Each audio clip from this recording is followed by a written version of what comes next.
Hello friends, welcome back to our channel ड्रामे की दुनिया। और आज हम ड्रामे की दुनिया में लेके आए इश्क मुर्शिद एपिसोड 16 का पार्ट 1। एपिसोड 15 मुझे बहुत प्यारा लगा था। सबसे अच्छा लगा था लास्ट में जब जो शिब्रा है यार, मतलब वो पूरी तरह उसके प्यार में पागल हो चुकी है। उसके रूम में जाके अकेले बातें कर रही है, टोपी पहन रही है उसकी, मतलब वो सब चीजें जो थी ना, वो दिख रहा था कि इसको बहुत ज्यादा प्यार है। और लास्ट में जब उसने शामिर बन के उसको बोला कि तुम हंसती रहा करो, मुझे बहुत अच्छा लगता है। वो सारी कॉन्वर्सेशन बहुत अच्छी थी। लेट्स सी आज पार्ट 1 के अंदर क्या कुछ खास देखने को मिलता है, फिर इसके बारे में बात करेंगे। सत्यानाश कर दिया इस मुल्क का।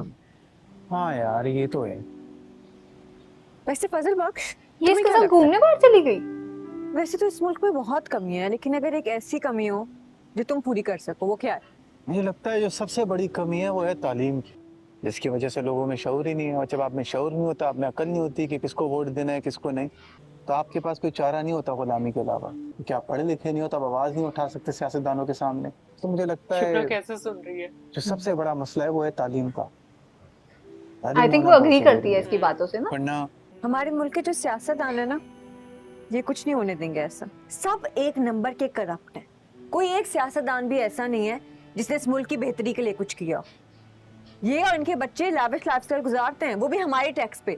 दिल तो चाहते हैं इन सारे सियासतदानों को पकड़ो और जेल में डलवा दो। सियासतदान से प्यार करती है। वो बेचारा अपनी लैविश लाइफस्टाइल छोड़ के तुम्हारे पीछे पड़ा हुआ है। नहीं, मैं सोच रहा था एक भी नहीं है, दूर दूर तक एक भी सियासतदान ऐसा नहीं है जो कि मैं कैसे अच्छा चलो यार ये कुछ बेहतर करेगा इस मुल्क के लिए। अभी तो नहीं है, सबने अपनी बेहतरी के लिए क्या पता कल कोई आ जाए। मेरी जिंदगी में तो नहीं आने वाला ना।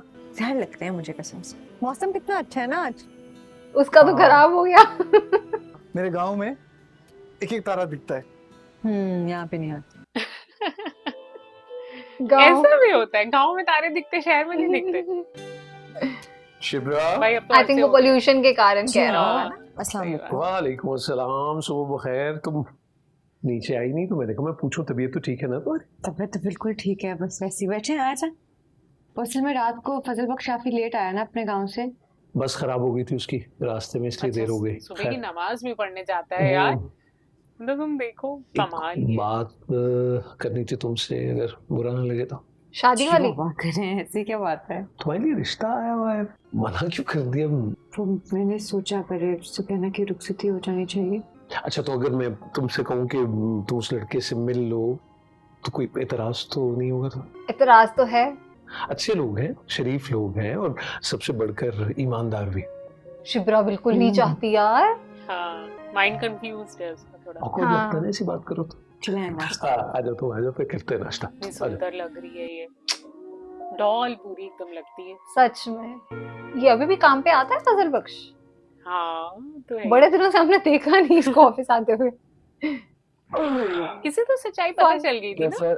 एकदम ठीक ठाक। तू इतना हल्का निकलेगा मैंने कभी ये सोचा भी नहीं था। उस दिन दाऊद अली खान और सुलेमान साहब की बेटी का इतना बड़ा सीन हो, तू दुम दबा के गांव भाग गया। अच्छा, इन्हें अभी पता नहीं है। किस मुंह से सामना करेगा अपनी मोहब्बत का? इनको ये तो लगता है कि ये प्यार करता है, बट फैन है तो एग्जैक्ट चीजें नहीं पता। क्या मैं यहाँ पे होता दाऊद अली खान को उखाड़ पाता है? गरीब आदमी हूँ, क्या कर सकता हूँ? गरीब आदमी महीने का 20,000 रुपए इसको देता है। लेकिन हाँ, याद आया तुम्हारे घर वाले भी तो आ रहे थे ना भाभी को देखने। उसका क्या हुआ? कुछ बात आगे भाभी बढ़ी? को देख एक काम करेगा मेरा? हाँ, क्यों नहीं भाई, तुमसे अलग से तनख्वाह जो लेता हूँ इसकी। 4 पैसे और ले, फजूल सवाल ना किया कर। प्रमोशन भला किसे अच्छी नहीं लगती जब दोनों में से किसी एक का रिश्ता कहीं और तय हो जाता है, आय हाय। फिर दोनों हाथ मलते रह जाते हैं। इसलिए मेरे भाई, जो कुछ भी करना है जल्दी कर, क्या समझे? उफ, रिश्ता तो उसका होने मैं वाला है। तुम्हें अपना पर्सनल एक्सपीरियंस बता रहा हूँ। टेंशन दे दी। वो कहेगा सुबह सुबह मूड खराब कर दिया। सुकैना का साफ नाम लेते उससे पता नहीं चल जाएगा क्या? कौन है। वो भी शायद यही बता रही होगी कि उसे लड़के वाले रिश्ते देखने के, आ रहे हैं। हाँ। वो कहेगा तुम मनहूस हो। बड़ी हाँ भाई। क्या हुआ? जो बोला हो गया। बड़ी काली जबान है तुम्हारी।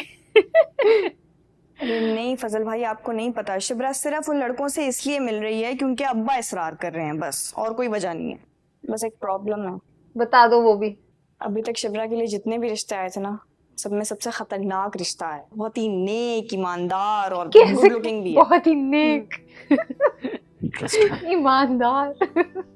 कि हाँ हो भी सकती है, तुम देख लो। रिश्ता कल ही आ रहा है। कहानी फुल स्पीड में जा रही है। आप ना उस लड़के को वैसे ही उठवा लें जिस तरह आपने पप्पू को उठवाया था, और उसे ना किसी तय खाने में बंद करवा दें, और तब तक उसको बाहर ना ये निकालें क्या जब तक idea आपकी दे और शिप्रा दिया की यार। शादी नहीं हो जाती। फंस जाएगा ये वो खुद ही डर की गया। आंखें। तो ये भी बता दो, मार दो। आपकी मर्जी। वाह यार माशाल्लाह, ऐसे सोचती हो मेरे बारे में। कि ये तो पॉलिटिशियन है, किसी को भी उठवा उठवा सकते दे हैं, उसको। मार सकते हैं। आपको आइडिया अच्छा नहीं लगा? कितने आराम से आ गए थे मेरे उसको पास एक उठवा और के। आइडिया। वो हाथ ही जोड़ देगा, रहने दे बहन। सुन लेते तो अच्छा होता। Thank you. ये दाऊद अली खान वाले घर में है क्या? हाँ वही मैं भी सोच, हाँ उसी घर में है, तभी तो इसका लुक ऐसा है ना, वही फजल बख्श होता।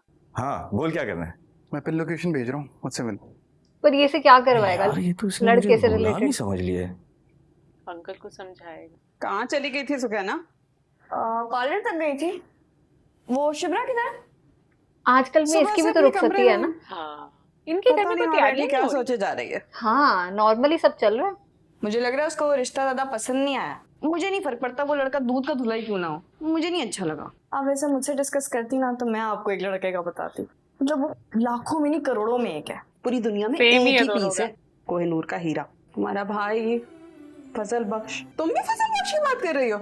हाँ तो और लो, तो आपने कभी बाबा से क्यों नहीं बात की? अरे की थी ना बात, कहने लगे कि वो पहले ही किसी लड़की के इश्क में गिरफ्तार है। मैं तो कहती हूँ अल्लाह करे उस लड़की के अब्बा कभी भी ना माने, फजल बख्श उस घर का दामाद कभी भी ना बने। कैसी बातें कर रही हैं? माफ कर दे अल्लाह मियां, अस्तगफिरुल्लाह, तौबा तौबा। ओह सो स्वीट। मुझे उसके लिए ऑडिट डिपार्टमेंट से 2 मेंबर्स भी दरकार होंगे जी। जी ठीक है, मैं निकलता हूँ जी, मैं फौरन निकल के आपको रिपोर्ट अच्छा तो करता शायद उसने ये ओके, प्लान बनाया होगा हाफिज। कि इनको ही घर से बाहर भेज रहा है, हाँ तो फिर तो वो लड़के लड़के वाले आ ही नहीं नहीं पाएंगे ना। हाँ। हाँ तो ये प्लान कब तक चलेगा, तो- कब तक रोक लेगा? कभी ना कभी तो वो लड़के से फजल मिलेंगे। बख्श भाई, जिंदा तो हो। अरे यार क्या हाय बताऊं, राम, ये ऐसा लग हर रहा बार है ऐसे कहती है, मर मर यही तो नहीं जंग करती। में फंसा हुआ हूँ। हाँ हम्म, वो निम्रा कह रही थी मुझसे मिलने आ जाओ कुछ लेकर। कुछ लेके? कुछ ले क्या लेके? गुची, वो कह रही है गुची। ये लेकर आओ। अच्छा फिर? गुची। 12,000 से कम का ही नहीं है बस कॉपी, कुछ और तुम्हारे लिए कर लो। सका तुम मुझे खाना खिलाने ले जाओ, तो पर उसको 5 स्टार लेके जा रहा हूँ। तुम्हें पता भी है वहाँ का खाना कितना महंगा होता है? लड़की अगर प्यारी हो तो कुछ थोड़ा सा भी नखरा चलेगा। उठाना तो बनता है ना। तो कोई बात नहीं यार, इतना तो वो चलता कैसे है, उठा देख लेंगे रहा ना कोई। लाखों तक कहानी चली गई है। फजल बख्श, तुम एक नंबर के बुद्धू हो। वो लड़की तुम्हें पागल बनाई जा रही है और तुम बनी बनी जा जा रहे रहे हो। हो। टाइम में सुधर जाओ। बस दुआ करो मेरी कमेटी वक्त पे खुल जाए। वो कमेटी। सुकैना मेरी मदद कर रही है, ख्याल रखो। ओके मतलब इसके ऊपर फुल ऑन प्रेशर है कि भाई अब तू प्रपोज कर दे, नहीं तो वो तो लड़की के लिए मैं सब कुछ उड़ा दूंगा। साहब बुला रहे हैं आपको। इतना ध्यान बेटा तूने करियर में दे लिया होता ना तो आज पीएम होते तुम्हारे फादर। सर आ सकता हूँ? सर वो पेट में बहुत अजीब सा दर्द हो रहा है सर। वो कह रहे हैं कि हमारे वो जो प्रोजेक्ट हैं ईस्ट एंड वेस्ट साइड के सारे, उसकी ऑडिट रिपोर्ट बनाने का हुक्म दिया उन्होंने। ठीक है तो सर, मैं कह रहा था कि चलते हैं, तुम भी चलो साथ, सफर अच्छा गुजरेगा। क्या ख्याल है? पेट में थोड़ी कुड़कुड़ हो रही है सर। इस बार नहीं आप कह रहे हो जाएगा। तो मैं चल लूंगा। मुझे तो 2-4 दिन लग जाएंगे वहाँ। ठीक है ठीक है हाँ 2-4 मैं दिन। निकलता हूँ फिर। ये चेक है 1 लाख रुपए का, ये तुम कैश करा के ना तो शिब्रा को दे देना। बेहतर सर, ये मैं अरे नहीं नहीं रहने दो, तुम्हारी तो तबीयत ठीक भी नहीं है। हाँ चलो बस सही। क्या मस्त एपिसोड चल रहे हैं यार, मतलब जैसे जैसे शिब्रा के रिश्ते की बातें होती जा रही है ना, वैसे वैसे फजल बख्श और शिब्रा दोनों ही मतलब ऐसे हो रहे हैं कि यार ना हो ये चीज। फजल बख्श ने तो कुछ ना कुछ करके रुकवा ही दिया। अब 3-4 दिन के लिए अंकल तो आउट ऑफ स्टेशन चलेंगे, तो आई थिंक अब वो बात तो टल गई है। बट क्या कहते हैं, जो शिब्रा है वो भी मना नहीं कर पाती। वो पता नहीं क्यों, अब वैसे तो अपने पापा से इतनी फ्रैंक है, बोल दे कि मुझे नहीं करनी शादी, अभी मुझे थोड़ा टाइम चाहिए या कुछ भी, बट हाँ वो भी मान गई है लड़के से मिलने के लिए। बट बड़ा मजा आ रहा है देखने में। शिब्रा के ऊपर इस टाइम पूरा प्रेशर है क्योंकि वो ये चीज फील कर सकती है कि इतना प्यारा सा स्वीट सा इनोसेंट सा फजल बख्श जो है ना, वो उस लड़की को, और ये जिस तरीके की बातें फजल बख्श उसे सुना रहा है ना, वो गुची का परफ्यूम मांग रही है, 5 स्टार होटल में खाना खिलाने के लिए लेके जा रहा हो, तो डेफिनेटली कुछ ना कुछ तो शिब्रा करने वाली है। चाहे वो उसे डांटेगी या निम्रा के साथ उसका रिश्ता तोड़वाने की कोशिश करेगी, तो कोई तो स्टेप वो जरूर लेगी। लेकिन जो इन लोगों ने प्लान बनाया ना कि सर को जो फादर है शिब्रा के उनको बाहर भेज देते, तो तब तक आई थिंक ये रिश्ते की बात टल जाएगी। तो आई डोंट थिंक सो कि ये ज्यादा दिन तक ये नाटक चलने वाला है। लेट्स सी कि आने वाले एपिसोड में क्या कुछ नए खुलासे होंगे। बाकी आज के इस एपिसोड को लाइक और शेयर करना, चैनल को सब्सक्राइब करना मत भूलिएगा। और हम मिलेंगे एक नई वीडियो में, तब तक के लिए ओके बाय।